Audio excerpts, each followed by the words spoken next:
What's up, folks? I'm Chris, your NFL writer here at Occupy Fantasy, here with a look at the final game of preseason week 2. We have a Monday Night Football showdown here between the Washington Commanders and the Cincinnati Bengals. This was about a month from now. This will be a lot more exciting to go over. Nevertheless, we have quite a few edges to go over for high-risk contests, low-risk contests. I'm going to go over proven strategies that have worked for our members over the years in both low-risk contests and high-risk contests, and I'm going to give you some top plays at each position for both teams as well. If you're here enjoying this, we appreciate it, especially after I spent 12 more minutes last night talking about the Bills, more than points that they scored. So that was definitely a frustrating result, but we move on and we try to exploit trends. And speaking of trends, we can look at scoring in preseason showdown contests. Quarterbacks for both of these teams, they're going to have 3 each playing. They're going to have 4 to 5 running backs each. They each have 10 plus wide receivers and 2 to 3 tight ends that are going to get a ton of playing time. That basically means is there's only 4 particular players / player groups we can use tonight that are expected to score points throughout the entire game. It's both defenses and it's both kickers. So those are going to be very, very viable in all contest types, low risk contests especially. That's why you see all 4 on the screen here. Cincinnati favored by 3.5 points. This is a higher total game for preseason anyway at 43.5 points. So the Bengals probably your best option for a low risk captain.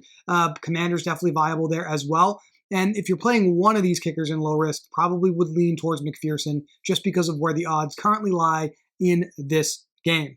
Looking at what historically takes place in preseason showdown games, this is in the Daily Plug linked in the description of the video below for tonight's slate.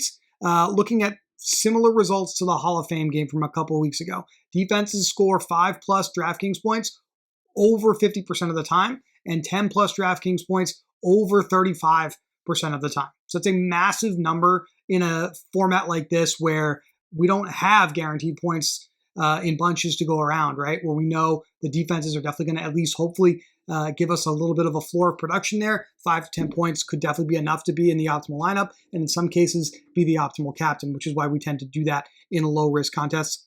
Obviously viable in high-risk contests as well. And tonight, a game that's a little bit more higher scoring. I don't know if people are going to be doing that in high risk, so it's just something to be thinking about. But after the defenses, the quarterbacks have the next highest floor. This is generally speaking. They have a 47% chance of scoring 5+ points.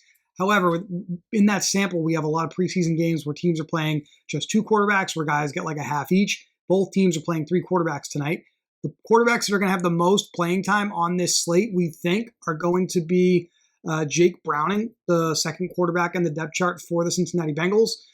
So I would consider him low-risk viable on this slate. And then we think Josh Johnson with the Washington Commanders is technically their second quarterback and their direct backup at this point to Jaden Daniels, who might have the most playing time. So I think those are the 2 next best plays for low-risk contests.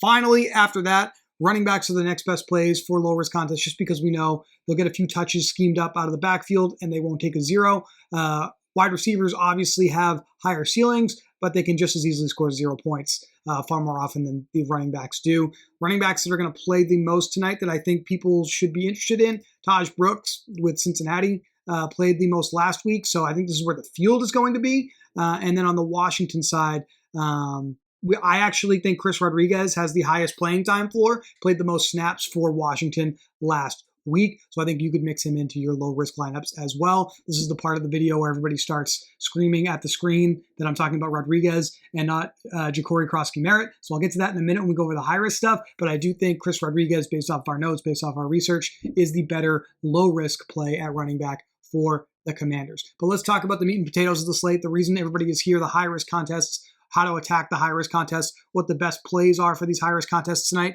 and we have quite a few of them for you. Looking at the strategy for high-risk contests, a wide receiver / tight end is the optimal captain on these slates 50% of the time.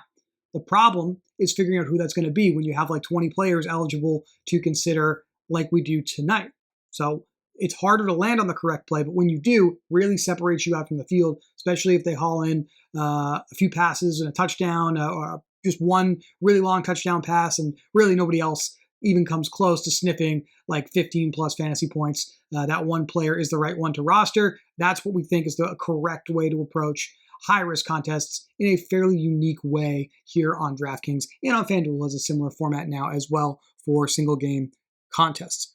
Running backs have been optimal 37% of the time, according to our research, so they obviously also can break slates. And then the defense accounts for the final 13% for your optimal captains.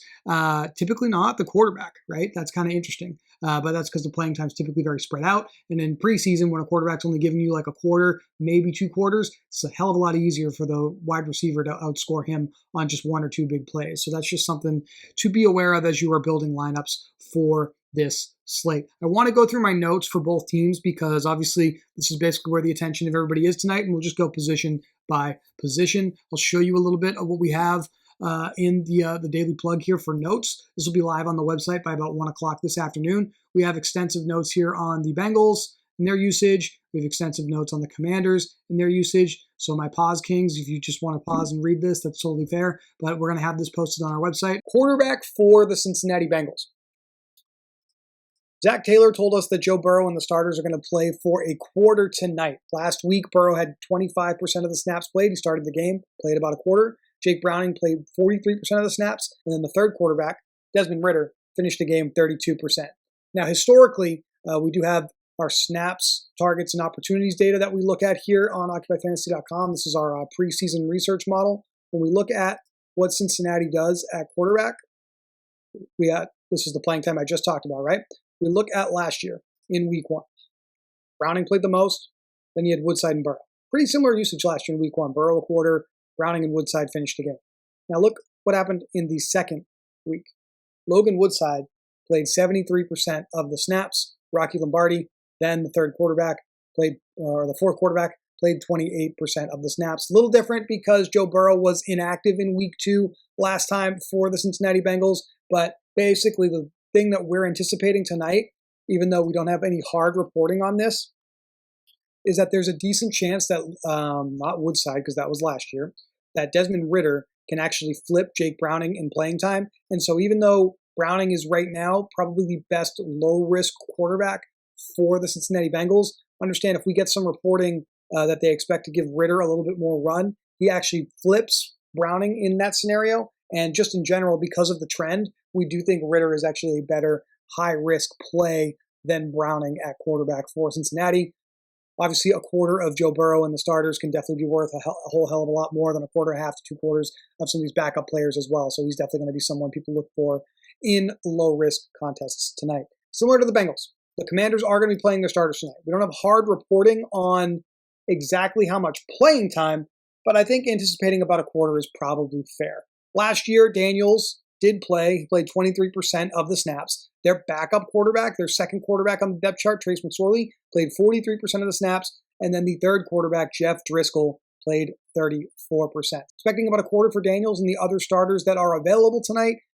Actually expecting Josh Johnson, who is by default, I guess, the second quarterback on the depth chart because Marcus Mariota is injured and is not going to play. I think he's got the next highest upside for playing time.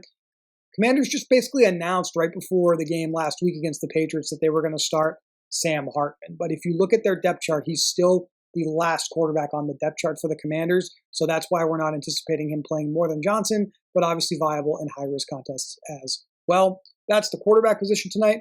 Let's talk about the running backs. And let's start with the Cincinnati Bengals at running back. We do expect the starters to get about a quarter. So obviously, Chase Brown is going to be in play for that. Behind Chase Brown, you got Samaje Perine, who's the third down back. He'll probably be done with the starters, so I'm not expecting a ton of playing time or a ton of opportunities for him. After we get past those guys and we look at last week, going back to our research, Taj Brooks played 31 snaps, 48% of the game last week, and then 3 other guys played. Brightwell, Brown as a starter, and then Samaje Perine. This would mirror the usage we're expecting tonight for these 2 guys, basically done when the starters are done. However, you see they have these other 2 running backs on the roster, and Kendall Milton and Quali Conley, who didn't play last week. So these are your wild cards on this slate. I do think there's a chance that they mix in and affect the reps for these other guys. The other thing that plays into that, when we look at how Cincinnati uses their running backs in preseason, here's week 1 last year, a little bit of a different cast of characters, understand that. But we see Chris Evans led the team in usage last year in week 1. When we flipped to week 2, it was Travion Williams, Elijah Collins, and Noah Cain. And you see Evans and Chase Brown actually didn't get any reps at all, as well as Zach Moss, who was on the team last year. So that is a big reason why this week we are a little bit unsure how to treat the Bengals backfield. These wild cards of Milton and Conley, if last year's trend holds, not only may play a little bit, they may actually end up leading Cincinnati in playing time. So that's something to keep in mind in high-risk contests. Kendall Milton and Quali Conley. Basically, no one's going to play these guys. No one's going to rank these guys because nobody knows who they are. No one's ever heard of them before. And that's why they're going to be great high-risk plays at 0% if they are actually dressed and expected to get into the game. So that's something we're going to be watching in pregame tonight. Now, looking at the running backs with the Washington Commanders, this is definitely the biggest story in the National Football League at the moment, with the reporting that came out last night that the Commanders are shopping Brian Robinson. Ja'Cory Crosby-Merritt has been making a ton of headlines basically all across the fantasy industry about how he's working with the ones all training camp long for Washington, and now the drumbeat couldn't be any louder for him being one of the starters in this offense. We're here to talk about tonight's game and not what's going to happen this season, but this will impact usage, I think, a little bit tonight. Looking at what Washington did last week, Robinson and Eckler, who are the starters, the 1A, 1B combo right now, did not play at all. We had 5 running backs that split the work. Rodriguez, McNichols, JCM, and Felton basically played a quarter each, and Casimir Allen got like a token 3 snaps at the end of the game, it looks like. We go to last year. Michael Wiley, no longer on the team, was at the back of the depth chart and led them in usage, or in playing time, in week number 1 of the preseason. Starters did play in that game, though. They did not play this year. When we got to week 2, again, everybody played again. Robinson, Eckler only got minimal usage in the first quarter. The final running back on the depth chart continued to see the most work. That was Michael Wiley, 28% of the usage. So I understand it's not really a huge edge of playing time. You're talking about a difference of basically 1 snap. But we think Chris Rodriguez probably has the highest playing time upside, with Jeremy McNichols right behind him. Here's where a little bit of soothsaying and tea leaf reading plays into what's going on with Washington right now, because there's no trend to back this up. But I think it's probably fair to assume that if they're shopping Brian Robinson Jr. because they don't anticipate him making the roster, that means they do anticipate JCM is making the roster. He's been getting a lot of work with the ones with Jaden Daniels. Does he get starter treatment tonight alongside Austin Eckler and Brian Robinson? And do these guys basically play very, very sparingly? I think people are going to play Ja'Cory Crosby-Merritt tonight, but I'm a little concerned that his role may not be as large as we expect if he is eligible for a starter role in a couple of weeks from now. Washington may want to protect him and prevent him from getting injured tonight, and they'd probably rather run some of these other deeper on the depth chart guys a little bit more tonight. So that would make Rodriguez, McNichols, and probably Demetric Felton your best bets for the most playing time. If we're going to use the trend from last year as any indication for tonight, once again, Chris Rodriguez, probably the best one to wager on having the most playing time for Washington this evening. Merritt did have 9 touches on his snaps last week. Rodriguez had 7, McNichols had 4, and Felton had 6. So JCM and Rodriguez were the best plays last week. I think JCM gets a little bit of a downgrade, and Rodriguez probably stays right in that range here in week number 2 tonight. Now for the fun stuff. When we look at the wide receivers on this slate, we start here, right? Because it'd be crazy not to. 4 receptions, 77 yards, and a touchdown last week in just a quarter of play for Jamar Chase. Ran 10 routes, was targeted on 4 of them. Joe Burrow looks for this guy when they're on the field together. That's true regardless of whether it's the regular season, the postseason, or the preseason. It's going to be Jamar Chase time for Joe Burrow when they're together. So Jamar Chase, definitely a viable high-risk captain option on this slate. Probably will be hard to beat that if it happens again here. But the starters are going to be playing together, and I think that means people are going to overlook T. Higgins. People are going to play Chase. They're not necessarily going to click on Higgins. They'll probably come in at about half the ownership of Jamar Chase. Doesn't have last week's box score bolstering the sentiment about him, but just as capable of breaking the slate on 8 to 10 routes and a few targets and potentially a touchdown, right? So those are 2 of your better captain options here, with the starters getting about a quarter for Cincinnati. Similarly, for Washington, we are not expecting Terry McLaurin to play. He's been ruled out by Dan Quinn. Fringe starter Noah Brown, fringe roster candidate Noah Brown, also out tonight. Deebo Samuel going to make both his preseason and his Commanders debut, one of the starting wide receivers for Jaden Daniels. He'll probably get about a quarter with Daniels. The other receivers that should be playing alongside Jaden Daniels, if you trust Washington's depth chart. Right? This is their depth chart that they released specifically for this game. We have, Noah Brown and Terry McLaurin are listed as starters, but they're not going to play tonight. So KJ Osborne and Michael Gallup are probably the best bets for the most usage with Jaden Daniels, and then also mixing in a little bit with the second team. Mariota's going to be out, so that's why we're expecting Josh Johnson to get work with his third unit of receivers as well as the second unit. You look at a player like Michael Gallup, who people definitely remember from his Dallas Cowboys days. He was a deep threat last week against the Patriots. He only ran the fourth most routes. Look at that in a second after we're done here. But he had 6 targets for 112 air yards. So that's a ton of opportunity to produce. So we're expecting Gallup to have playing time with both Jaden Daniels and the second quarterback, regardless of whether or not that's Josh Johnson or Sam Hartman. And that's why I think he's my favorite play on this slate for high-risk contests at captain, because the usage is there, the skill set is there, we've seen it before, and he definitely can do it again here for us tonight. Here is how the playing time shook out for Washington last week. Tay Martin, KJ Osborne, and Ja'Cory Brooks led the team in playing time. What's interesting to me is when you look at the depth chart, River Crackraft just joining the team, Tay Martin and Ja'Cory Brooks are both listed here on the final, third, fourth, or on the fourth team offense, but alongside Sam Hartman, who started last week. So that might be a reason why these guys led in playing time. We even have one beat writer that covers the Commanders for The Athletic that thinks Ja'Cory Brooks might actually make the roster here. So a couple of things going on. I think Sam Hartman got the start last week with the Commanders against the Patriots, and I think they threw him out there with the receivers that he's been working with the most, that he's most comfortable with. These guys on his unit, Ja'Cory Brooks and Tay Martin. I also think Josh Johnson's going to play more than Sam Hartman tonight. So I don't think Brooks and Martin are safe bets for continued majority of the playing time snaps tonight. I do think guys like Michael Gallup, Luke McCaffrey, KJ Osborne are better candidates, even though Chris Moore are better candidates for more playing time. Chris Moore only because he may sub in with Josh Johnson's group, because Gallup's probably going to dip into both groups here. We look at usage last week. Chris Moore did not play a ton, but he did have 2 targets for 53 air yards, so we know that there's a ceiling there in play, right? He's way down here, just 21% of snaps, just played 15 snaps last week, but he got targets deep down the field, and that's definitely important in Showdown, because we just need 1 or 2 plays to break the slate at captain. When we look at the Cincinnati side, the other non-starting wide receivers for them, Charlie Jones played the most snaps at receiver for Cincinnati last week. There is a trend with Zach Taylor where preseason leader in week 1 tends to lead in playing time once again in week number 2. So looking at last year with Zach Taylor, Kendrick Pryor, Kwame Lassiter, Shedrick Jackson led them in playing time in week 1. Go to week 2, Lassiter really led them.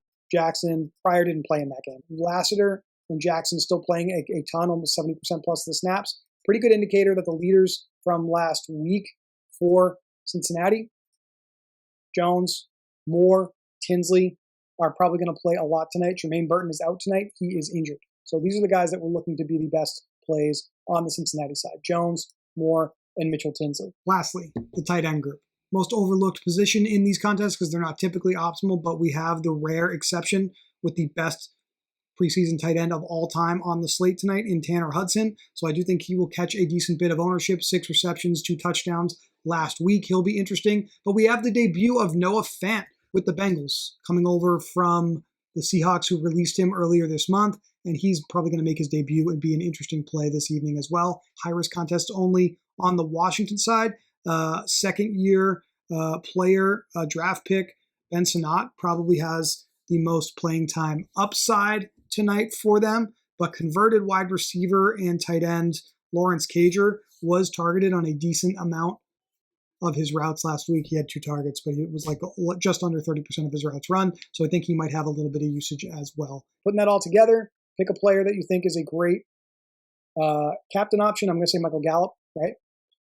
Just for the sake of putting together a dummy lineup here, you would play him at captain. And if you're right about that, you want to make sure you have the quarterback that he's playing with. I think you still play a defense. Would be definitely different and a little bit lower owned to play the opposing defense with your captain. I think you can play the opposing quarterback that people think is going to play the most, or you could take a high-risk shot and go with the quarterback that we think might play the most. I think you can mix in a running back that should play a decent bit here. and then you can round this out with your favorite play, whether that's the other defense, one of the kickers, one of those other running backs on either the Bengals or the Commanders, and then obviously play pretty much whatever you want. This is a really fun slate. There's no salary. It's just basically an information-based game, and I think the best way to use the information that we've given you and that is available on the Daily Plug is to just build a handful of lineups that take advantage of the strategies that I talked about at the beginning of the video. Appreciate you guys being here. Thank you for watching. We will be back next week with more on preseason week 3 in the NFL.